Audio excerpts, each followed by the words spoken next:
Hey everybody, today's video is a products I regret buying video. I have some hair stuff, makeup, some skincare, and a few randoms that I don't really know what category to put them in, but I'm just going to jump right into it, starting off with hair products. The first thing I regret buying is It's a 10 Miracle Dry Shampoo and Conditioner in one. Now, they completely sold me when I saw that it said and conditioner because my hair tends to look pretty dry after I've slept on it. So on the second day, I do like my ends to look shiny, but of course I don't want my roots to look greasy or anything. So I thought that this would be a good product to use at the base of my hair or at the roots of my hair to make the grease kind of go away, and also on my ends. And it just didn't end up being that. It didn't really get rid of any of the greasiness at my roots, and I don't really think it did much for my ends either, so I will not be repurchasing this. This next thing is a Big Sexy Hair Root Pump Plus, and it is humidity resistant volumizing spray mousse, and this thing is huge. Obviously you can probably see that.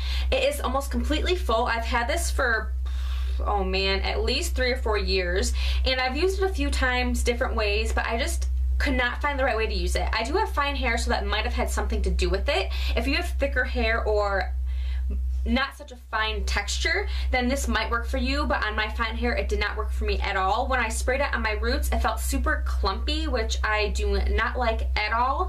I'm not huge into texture at my roots. Dry shampoo is about as far as I really go with anything like that. So like I said, this might work for other people, but for fine textured hair, or at least my hair, it just did not work at all. And this is a hairspray you probably saw me using a lot in hair tutorials. It is the Healthy Sexy Hair Soy and Want Full Hair Hairspray. Now the story behind this is I usually use just the Healthy Sexy Hair Soy Touchable Hairspray, and I absolutely love that hairspray. And they didn't have that when I went to Cosmoprof, which if you don't know what Cosmoprof is, it is just a place where licensed cosmetologists can go to get hair supplies.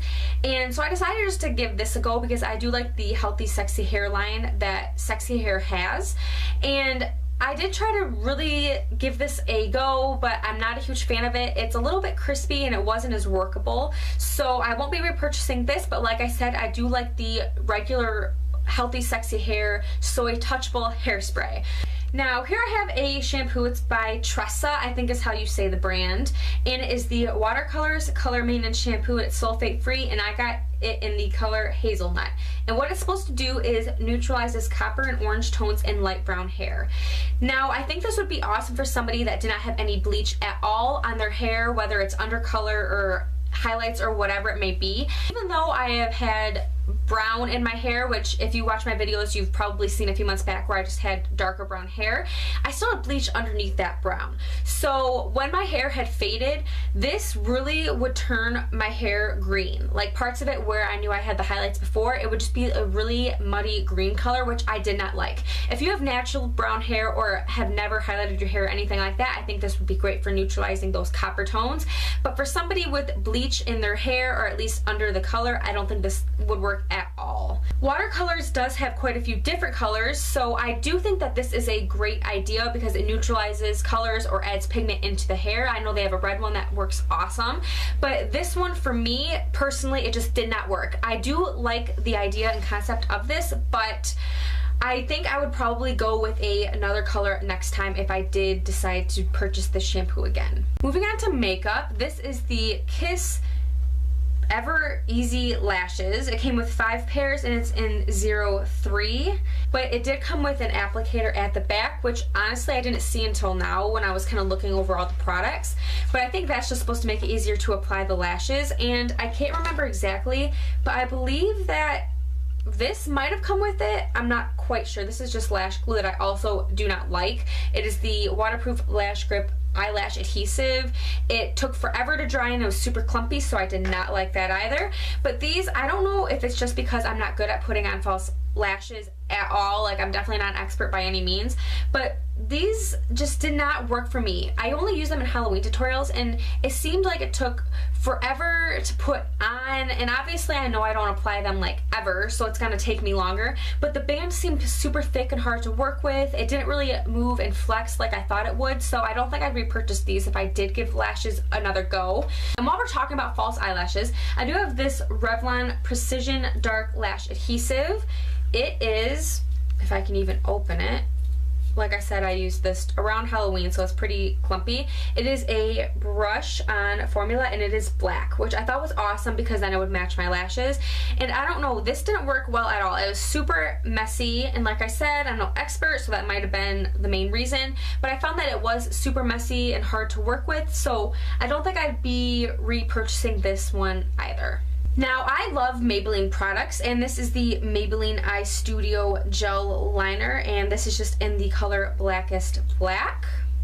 You can just see there, I barely used it. I did use it in a few tutorials, but, oh, and this is the brush it did come with. But I found that after a while, which I didn't even have that long, it got super hard. I don't know if I just didn't keep the cap close enough, but this brush also just sucks. Like, I do not know how anybody can use this brush that it comes with. I don't know if I just had super high hopes for it, but I do love Maybelline products. This was just not one that I liked very much. It didn't work with my eyes. It didn't stay on. I thought gel liner would stay on better than pencil liner like I usually use, but it just didn't work for me. I think I would probably give another gel liner a go, but my eyes water pretty bad, so I'm just not quite sure. It kind of turned me off from gel eyeliner for a while, but if you have any recommendations, leave it down below in the comments, and I might give another one a go. And I might as well just talk all about the eye stuff.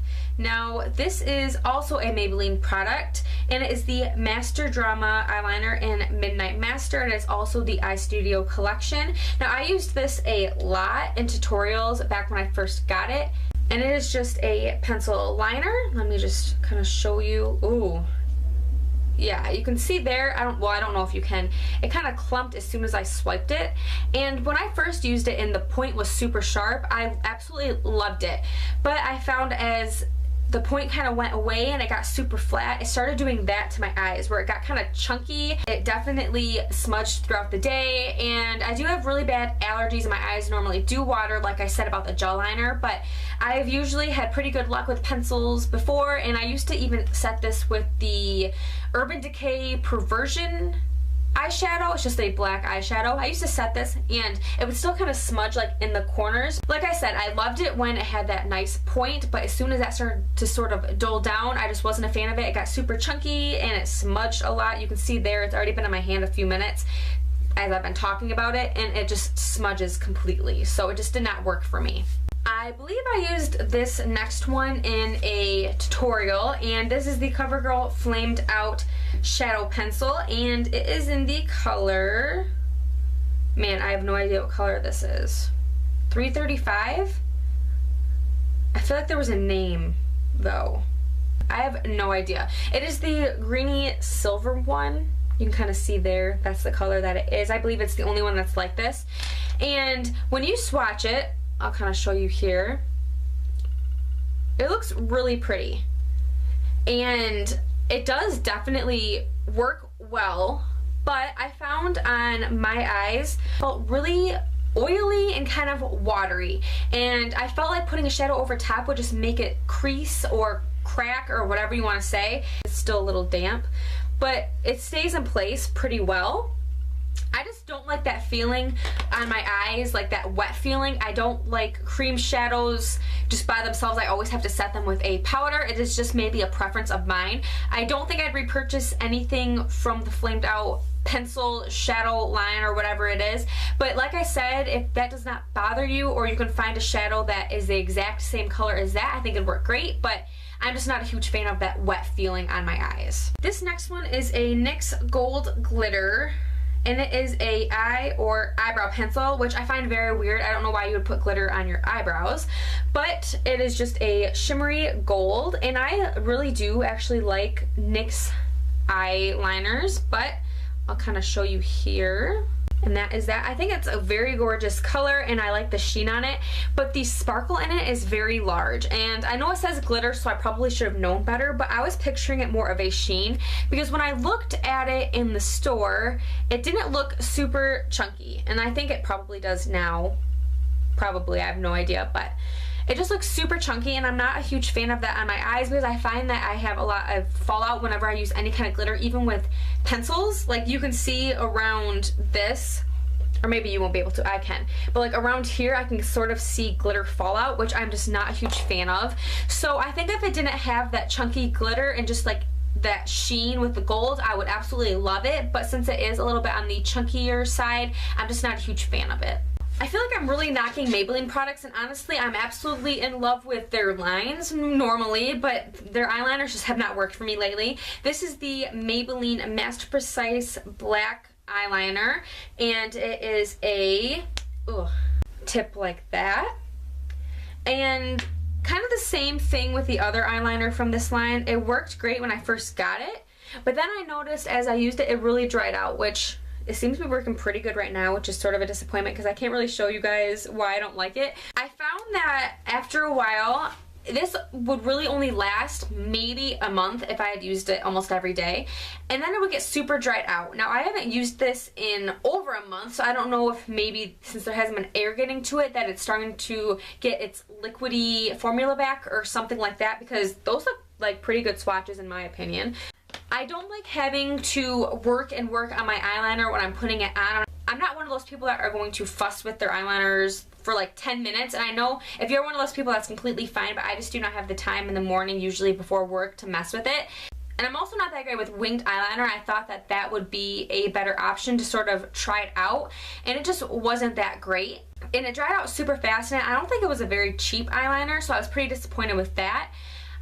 I feel like I'm really knocking Maybelline eye products, and I hate that I am because like I said, I do love Maybelline products, but those eyeliners really just did not work for me. Now I've had this for years. I basically probably should have thrown it out a few years ago because I believe I've had it ever since my Walmart first came out with the hard candy collection.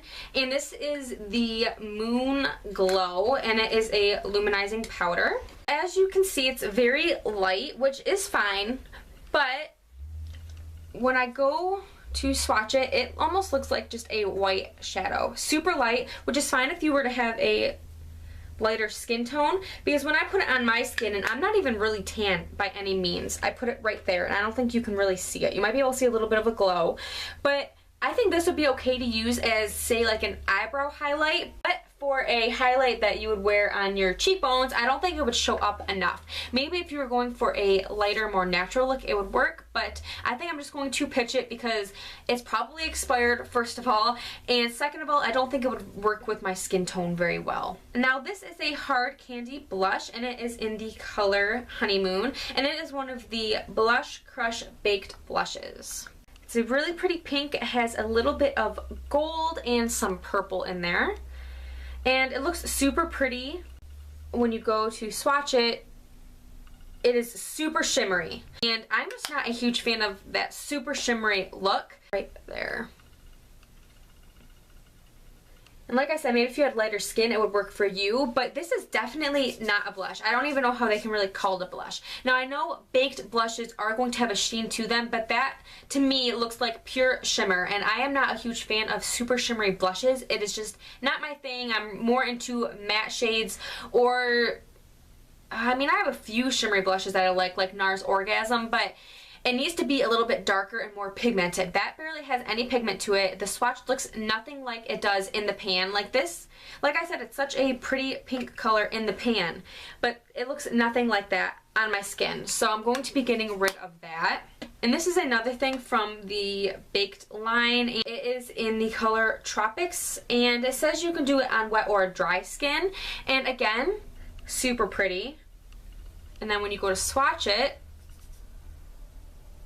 it's super powdery and pretty light. Now, I think this would work if you did it on wet skin, but it did not work for me.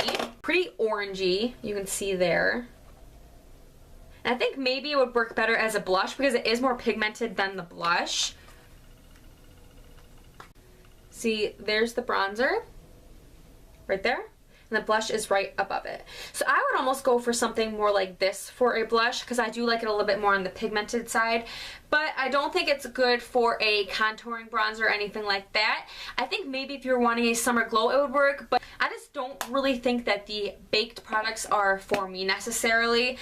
I'm looking at it on my wrist and it does look really pretty, but I just don't really see how it would work with my skin tone. It's pretty orange and I'm just not a huge fan of that. I like more of a neutral bronze look. This next one is also a highlighter, and this is the Powder Palette Mineral Glow Pearls Translucent Pearl, and I believe that this is a, what is this brand called? Because it doesn't say it anywhere in here. It's the more expensive brand, Physicians Formula. And I want to say that this was probably $11 or $12, and this is also a few years old, so I'm definitely going to pitch it whether I can find a way to use it or not. But I'm going to swatch it, and again, it's super light. And I do know swatches are more of a concentrated color, but when you go to swatch it, that is pretty light. And I feel like my lighting is pretty crappy. But that is it right there.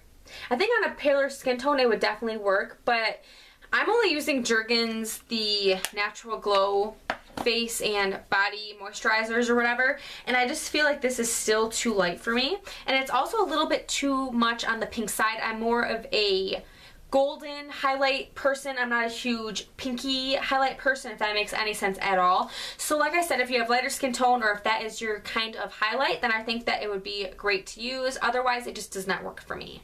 This is the Salon Perfect Precision Shaping Combo, and it is 2 razor styles, easy instructions, perfect results.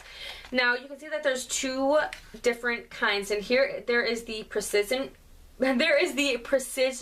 Shaper, Jeez, oh Pete's, and that is this one right here. It almost just looks like a traditional razor, just a mini version. And then you have the Trim and Shape razors, and that's the lighter color right here. And that is more of a razor that's sort of angled on the side. Now, this is an awesome idea. I absolutely love this idea, but these razors, I don't know if it's because they were kind of on the cheap side, but they did not work at all. I tried using them in different ways. They almost just scratched my skin, so I will not be repurchasing this. I do definitely want to give something like this a go. Right now I'm using a personal trimmer, and it's working okay for doing something like this, but it is electric, so it kind of scares me. Something like this I feel like I can have a little bit more control over when it comes to eyebrows, but I don't think I will be repurchasing anything like this from the drugstore. I don't know if there is any other brands out there even, but for now I think I'm just going to stick with what I've been using because these just literally scratched my skin. They didn't remove hair at all. This is the Meyer Elements Daily Moisturizing Lotion with natural, oh man, I don't know how to say that word, colloidal oatmeal? I have no idea. Don't make fun of me. I have no idea how to say that word. But it is a fragrance-free daily moisturizing lotion, and I got this when I got my most recent tattoo on my arm. And I think this would work okay for something like that. Like, it didn't bother me to put just on my tattoo, but I tried using this all over my body and it made me feel sort of sticky, and I know it's fragrance-free, but it still had a weird scent to me. So I don't know if I feel like there's a Target brand that's like this, and I think this is compared to the Aveeno Active Naturals. I don't know if that would smell any better, but just too sticky. It smelled weird, and I'm just not a fan of things like that. So I think I would use this on a tattoo again, or just like a small dry patch, but definitely not for all over my body. Now, this is a face mask by Freeman, and it is the Beautiful Feeling Polished Facial Peel Off Mask, and it is in the scent Cucumber. Clarifies and renews skin. And this is obviously a peel-off mask, like it says. I used to love peel-off masks when I was younger, and I don't know if it's because my skin has changed over the time, but I feel like these do absolutely nothing for me. Whenever I use this, I don't find my skin any smoother or any impurities lifted or anything. I think this is probably more one of those fun types of masks that don't really do much, but for somebody with problematic skin like I have, I almost want a mask to feel like it's instantly working, and this does not do that. So I will not be repurchasing this peel-off mask. I do like other Freeman masks, but this one was just not up my alley at all. And the last thing, I feel like I've been rambling for a very long time. I know it's been probably like 25 minutes. This is the T.N. Dickinson Witch Hazel, 100% natural astringent for face and body. It's supposed to cleanse, soothe, and treat. It is for oily, irritated, red, damaged, blemished, or inflamed skin.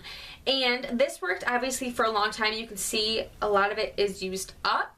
Now, I love this stuff when it lasted. It kind of smells weird, but what I would do is just put it on a cotton ball, rub it all over my face just like a toner. It seemed to work for a long time. My skin started to clear up. I didn't have any weird redness. I sometimes get redness like on my cheeks or my chin, and that kind of went away, but then after a few months of using this, I started to break out, and I seriously believe it was because of this. At the time, I remember a lot of different YouTube girls were making videos, and they were including witch hazel in their skincare routines, and now I've noticed barely anybody is using it. I know there's a few people out there that still do, but the same people that I watched that were using this, I feel like in their skincare routines, they're not using this anymore, and I don't know if it's because it was breaking them out or just ineffective after a while, but I was watching Brittany Linner's 18, I believe, and she said that this made her break out, and then I talked to my sister and she said that it also made her break out. So I stopped using it and I noticed a dramatic difference. I just switched toners and my skin was fine afterward. Now, I don't know if I were to use this again if it would be fine for a while and then make me break out, but I'm kind of scared to find out because I am a super bad picker when it comes to my skin, so not something I really want to find out, but like I said, it worked at the time. Now, that is it for my products I regret buying. Like I said, I don't want to knock any of these brands, and if they work for you, great, that is very exciting, but they just did not work for me. And everybody's opinions are different, everybody's skins are different, hair, everything like that, it's going to be different. So these are just products that did not work for me, and if you have any products that don't work for you, leave them down below because I'm always interested to hear other people's opinions. I hope you guys liked this video. If you did, don't forget to give it a thumbs up and subscribe for more videos. I always appreciate it. I hope you guys have an awesome day, and I hope to see you in the next video. Bye, guys.